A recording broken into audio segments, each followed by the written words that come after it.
नमस्कार, मैं आशुतोष तिवारी और आप देख रहे हैं विंध्या टाइम्स। एमपी बोर्ड और सीबीएसई बोर्ड के छात्रों का रिजल्ट घोषित कर दिया गया है।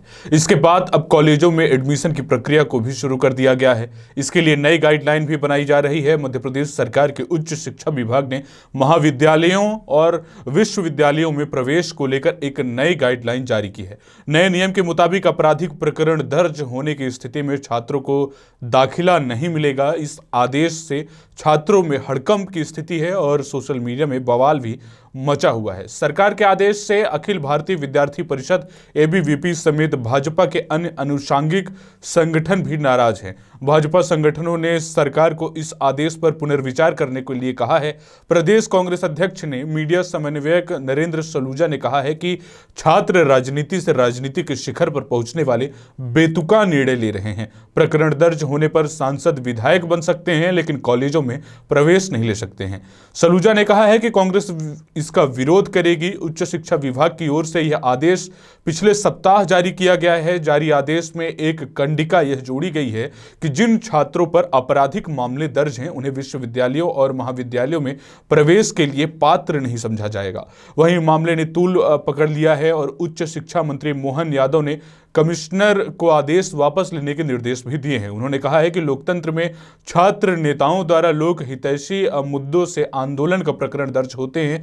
केवल अपराध होने पर छात्रों को दाखिला से नहीं रोक सकते हैं। इस देश में सभी को शिक्षा का अधिकार है, यह आप सबको पता है। लेकिन अपराध में नियंत्रण पाने का यह तरीका भी कारगर साबित हो सकता था। लेकिन फिर भी इसमें यह तर्क बिल्कुल गलत नहीं है कि किसी के ऊपर अगर आपराधिक प्रकरण दर्ज हैं तो उसे शिक्षा का अधिकार उससे नहीं छीना जा सकता है। इस आदेश से छात्रों का भविष्य दांव पर लग सकता है और छात्र नेताओं का कैरियर भी चौपट हो सकता है, क्योंकि सबसे ज्यादा आपराधिक मामले उन्हीं पर दर्ज होते हैं। बड़ा सवाल यह उठता है कि आपराधिक प्रवृत्ति के लोग चुनाव जीतकर विधानसभा और संसद तक पहुंच सकते हैं, तो छात्रों को दाखिला देने से भला क्या परहेज होनी चाहिए। दूसरा सवाल यह है कि आपराधिक प्रकरण दर्ज होने के बाद अदालत का फैसला आए बिना छात्रों को कैसे गुनाहगार मान लिया जाएगा।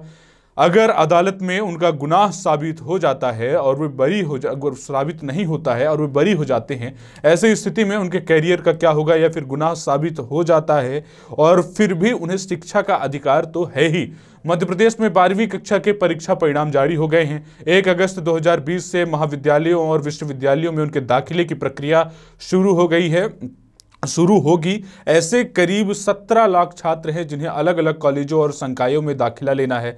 शर्त यह भी की गई है कि छात्रों के आवेदन पत्र के साथ साथ शपथ पत्र भी देना होगा। उनके ऊपर किसी भी तरह का आपराधिक प्रकरण दर्ज नहीं है, किसी भी राज्य में दर्ज नहीं है, ये शपथ पत्र उन्हें देना होगा। आदेश जारी होने और उनके प्रकरण में आने के बाद सोशल मीडिया में इसका विरोध शुरू हो गया है। खास बात यह है कि इससे भाजपा से जुड़े संगठन भी खुश नजर नहीं आ रहे हैं। सूत्र बताते हैं कि भाजपा से जुड़े संगठन ने सरकार को एक पत्र लिखकर इस आदेश पर पुनर्विचार के लिए मांग किया है।